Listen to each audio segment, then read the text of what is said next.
Be ready? Start.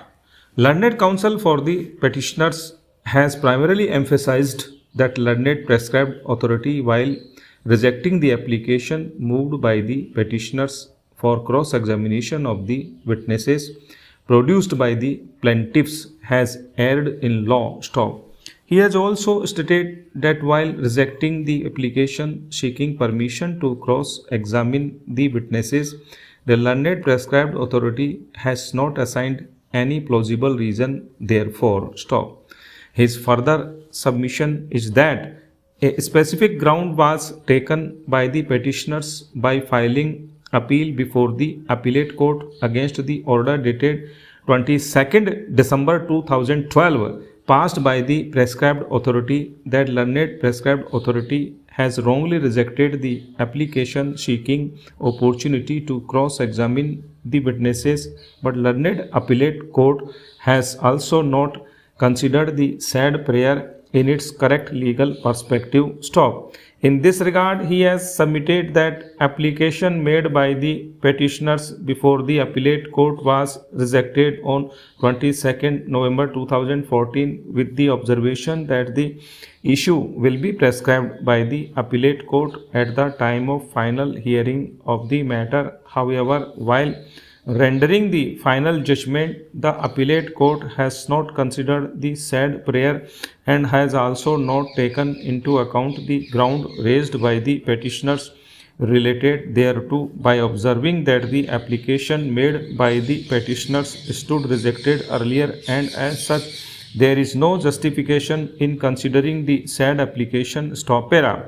Apart from the aforesaid ground of denial of opportunity to cross-examine the witnesses, learned counsel for the petitioners has also stated that in fact the findings of fact recorded by the learned prescribed authority, which has been affirmed by the appellate court in respect of bona fide need and comparative hardships, is also against the evidence available on record. Stop. On the other hand, learned counsel representing the respondents has submitted that in the facts and circumstances of the case, no interference by this court is warranted in the judgment rendered by the prescribed authority, which has been affirmed by the appellate court. Stop.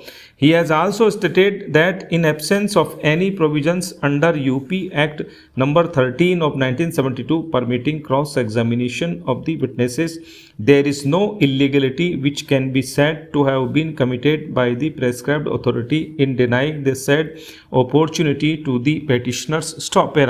Taking up the first argument raised by the learned counsel for the petitioners, I may only refer to the contents of the application made by the petitioners before the prescribed authority. Stop. The said application is on record.